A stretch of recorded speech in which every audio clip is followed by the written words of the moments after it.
Le peuple périt faute de connaissance.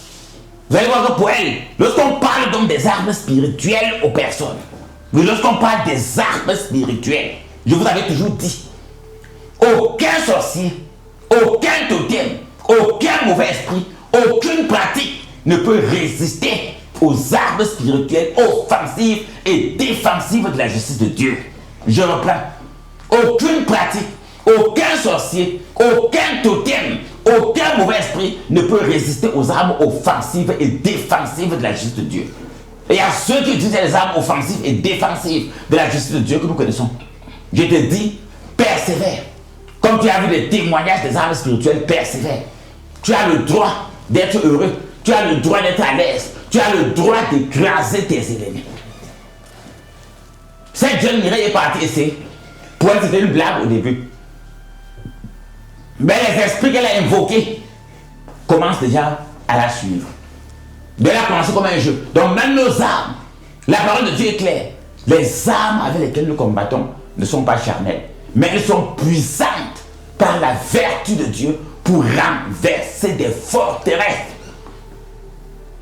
Dans cette pratique, dans ces jeunes filles, en fait, auront des répercussions sur eux tous du groupe, qu'elles le voulaient, qu'elles le veulent, qu'elles connaissaient, qu'elles ne connaissent pas, il y aura des conséquences.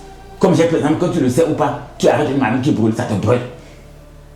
Dans ce plan spirituel, les pratiques occultes ont une grande dimension.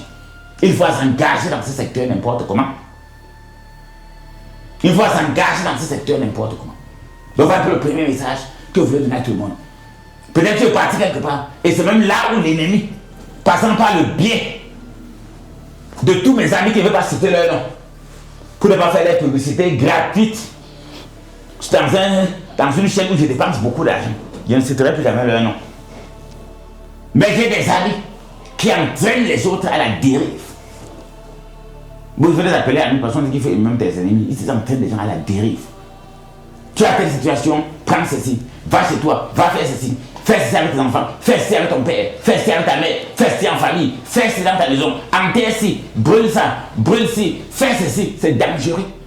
Même par ignorance, même si l'homme il a raté, il ne maîtrise pas, il te dit va faire comme ça, il y aura des conséquences désastreuses dans ta vie, dans ta famille, sur ta personne, sur ton commerce, comme ça sera le cas de cette jeune fille pour ses études. Ça va perturber ta vie. Donc beaucoup de personnes aujourd'hui se trouvent dans des situations difficiles dans leur commerce. Il y a beaucoup, je dis le commerce ne marche plus à cause des pratiques pareilles. Mais il y a beaucoup qui ont perdu des enfants, des époux, des épouses à cause des situations pareilles. Il y a beaucoup qui ont des AVC, des maladies graves à cause des pratiques dont elles pensaient être banales. Or la pratique n'est pas banale. Sur le plan spirituel, tu invoques un esprit, il vient.